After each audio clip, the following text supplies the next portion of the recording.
कई बच्चे कह रहे हैं सर एडिक्शन हो जाता है उल्टे सीधे वीडियो देखने का, उस एडिक्शन को कैसे हम दूर करें। इस समय में हार्मोनल चेंजेस होते हैं और पता नहीं कैसे कैसे वीडियोस आजकल इंटरनेट पर अवेलेबल रहते हैं, और आप एक ऑनलाइन स्टूडेंट हो तो डेफिनेटली वो बहुत आसानी से आपको अवेलेबल हो जाते हैं। जब मैं अपना जॉब कर रहा था तो कहीं ना कहीं मुझे बीच बीच में ऐसा महसूस होता था कि जिस चीज ने तुम्हें पाल पोस के इतना बड़ा किया, बचपन से जिसने तुम्हें संभाला, तुम्हारे घर को संभाला, जिसने तुम्हारे लिए इतना कुछ किया, उस चीज से ही तुम दूर जा रहे हो। इस समय आपको मेहनत करने का समय है। इतनी मेहनत कर डालिए, इतनी मेहनत करिए, इन 2 सालों में ऐसा बन जाइए कि दुनिया आपको सलाम करे, दुनिया कहे कि हाँ देखो वो कल वहां था, आज देखो कहाँ पहुंच गया है।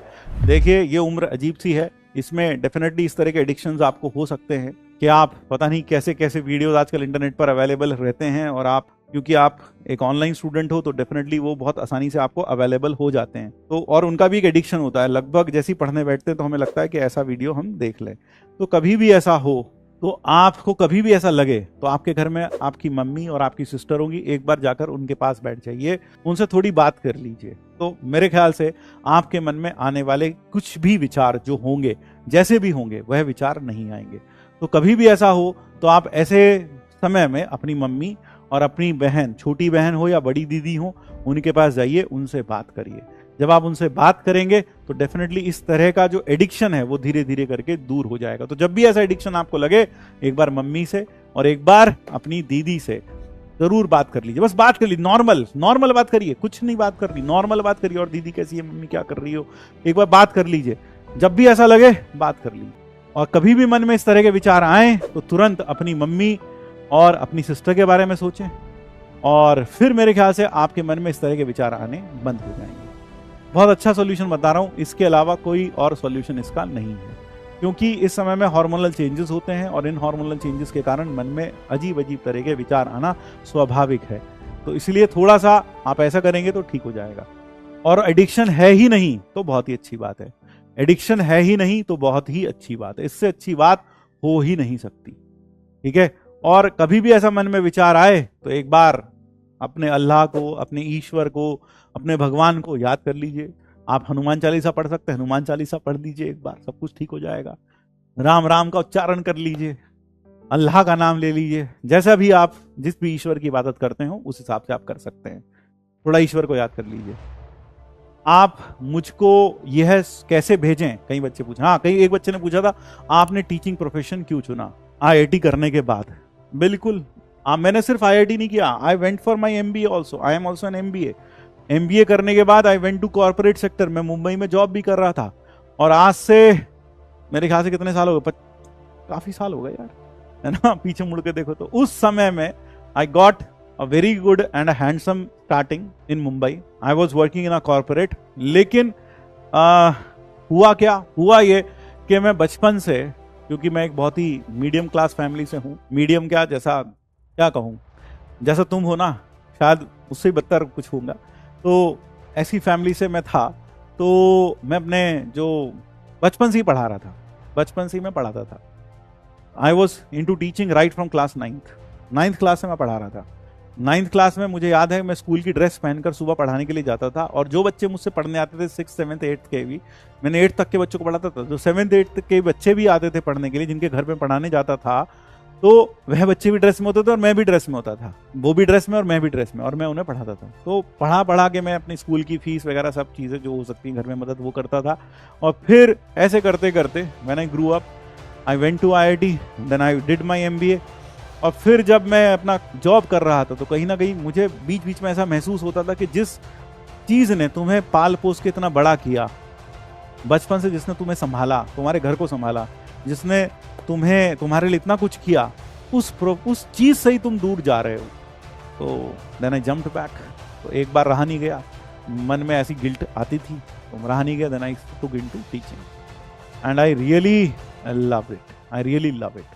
ठीक है, I really love it. Homework कैसे भेजना है, होमवर्क भेजने के लिए बेटा, होमवर्क भेजने के लिए आप थैंक यू स्लाइड जो पीछे दिखाई दे रही है इस पे क्लिक करना, it will take you to a Telegram channel, वो ज्वाइन करना और वहां पर आप होमवर्क भेज देना बेटा। ठीक है।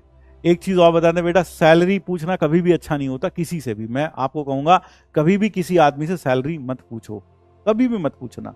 क्यों? कल को मान लो आपका एक दोस्त है वो आईआईटी नहीं कर पाया, मान लो वो IIT भी नहीं जा पाया, NIT भी नहीं जा पाया, वो इंजीनियर ही नहीं बन पाया, वो एक छोटी सी दुकान चला रहा है और आप IITian बन गए और आप उससे जाकर पूछते हो कितना कमा लेते हो, तो बेटा आप सोच के देखो उसे कैसा लगेगा, है ना।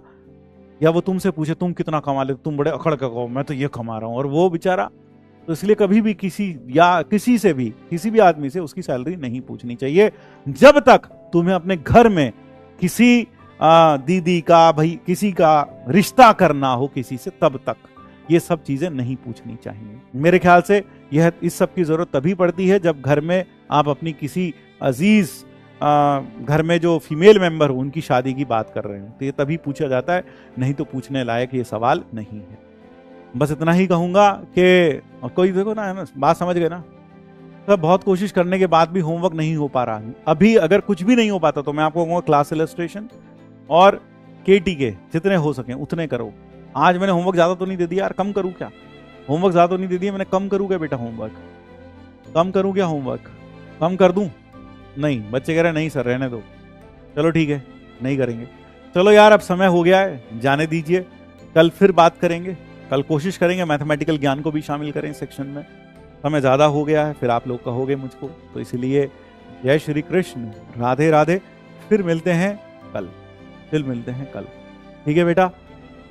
और एक चीज ध्यान रखिएगा, आप किसी भी परिस्थिति में हो जिंदगी में, हारना मत। टीके रहने का नाम ही इंसान है।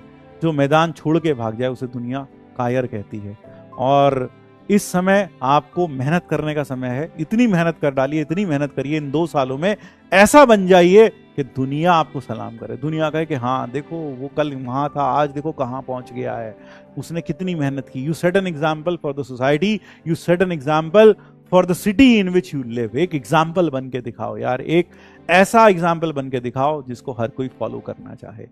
आप एक लाइट हाउस बने उन बच्चों के लिए जो कहीं ना कहीं हमारी तरह, आपकी तरह गरीब हैं, जो चाहते हैं जिंदगी में कुछ बड़ा करना। आपका एग्जाम्पल उनके लिए एक आशा की किरण लेकर आए कि देखो मैंने किया है, आप भी कर सकते हो। ऐसा एग्जाम्पल सेट करो, इतनी पढ़ाई करो। यह मत सोचो कितने घंटे सो रहे हो, कितने घंटे जग रहे हो, क्या पहना है, कैसा पहना है, ये सब मत देखो। ये सब 2 साल बाद देखेंगे, कहां जाना है, कहां मजे कर रहे हैं, ये सब 2 साल बाद देखेंगे। अभी सिर्फ और सिर्फ पढ़ाई करो, अपने आप को सर्वस्व लगा दो, 100% अपने आप को झोंक दो, 100% रिजल्ट की फॉर्म में ये वापस आएगा। ये मानना, ये इस पर विश्वास रखना। तुम्हारी मेहनत कोई देखे ना देखे, वो ईश्वर देख रहा है, वो परवरदिगार देख रहा है, वो खुदा देख रहा है, वो भगवान देख रहा है। तो इसलिए किसी को दिखाने के लिए मेहनत नहीं करनी, जिसको देखना है वो ऑटोमेटिकली देख रहा है। तुम्हें बस मेहनत करते जाना है, उसका फल मिलेगा जरूर। Thank you. जय Shri Krishna, Radhe Radhe. Thank you and bye bye. शुभ रात्रि। होमवर्क कर लेना भाई एक बार सारा, क्लास इलस्ट्रेशन जरूर देखना, और जो जलेबी बनाई थी वो वाला एक बार कॉन्सेप्ट घर में बैठकर देखना, समझ में आएगा। ऐसा नहीं हो सकता बेटा, ठीक है।